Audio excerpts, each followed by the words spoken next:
2019 मध्ये मविया सरकारमध्ये मुख्यमंत्री होण्याची एकनाथ शिंदेंची इच्छा होती, पण ते ज्युनियर असल्याने त्यांची संधी हुकली असा दावा संजय राऊतांनी केला। ज्यांनी दिल्लीत शिंदेंचा सत्कार केला त्याच शरद पवार आणि अजित पवारांनी शिंदेंच्या नावाला विरोध केला होता असं त्यांनी म्हटलंय। विशेष म्हणजे कालच बोलताना शिंदेंनी पवारांनी आपलं कौतुक केल्याचं सांगत ठाकरेंवर हल्लाबोल केला होता। त्याच्या दुसऱ्या दिवशी राऊतांनी हा मोठा दावा केला। तसंच भाजपनं शब्द पाळला असता तर शिंदे 2019 मध्येच मुख्यमंत्री झाले असते असा दावाही संजय राऊतांनी केला।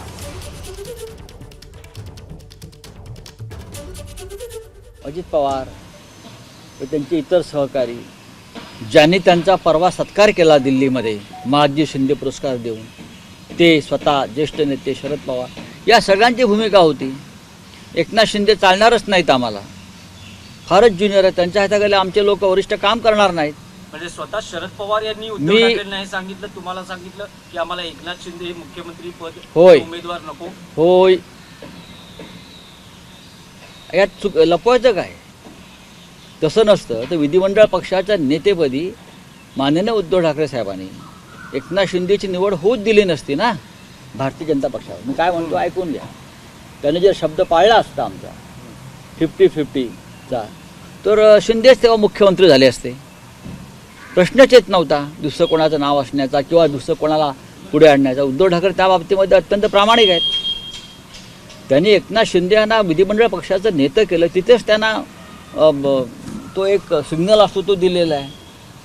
पण भारतीय जनता पक्षाने शब्द पाळला नाही म्हणून एकनाथ शिंदे मुख्यमंत्री झाला नाही। तर संजय राऊत यांना आज 5 वर्षांनी या गोष्टी का सांगाव्याशा वाटतात असा सवाल मंत्री शंभूराज देसाईंनी उपस्थित केला। तर दुसरीकडे मुख्यमंत्री पदासाठी उद्धव ठाकरेंच्या नावाला संजय राऊतांचाच विरोध होता असा आरोप मंत्री नितेश राणेंनी केला। 21 दिवस आम्हाला फिरवलं मुंबईमध्ये, नवीन आमदार आम्ही निवडून आलतो 2019च्या विधानसभेला। 15 दिवस आम्हाला ठेवलं आणि आमच्याकडं असं बोर्ड दाखवलं माननीय उद्धव ठाकरे साहेबांनी। शिंदे साहेब आमच्या बरोबर बसले होते आणि शिंदे साहेबांकडे बोर्ड दाखवून म्हणले मला सामान्य शिवसैनिकाला मुख्यमंत्री करायचं आहे। एका रात्रीत काय घडलं?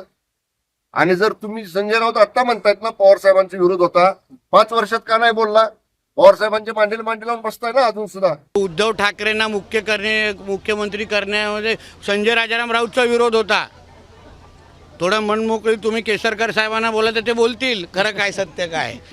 नेमकं उद्धव ठाकरेंना मुख्यमंत्री बनण्याच्या अगोदर हे स्वतः स्वप्न बघत होते। आमदारांना फोन गेलेले सामनातून, पण जमायच्या टायमाला 5-7 आमदार बनले व जमले।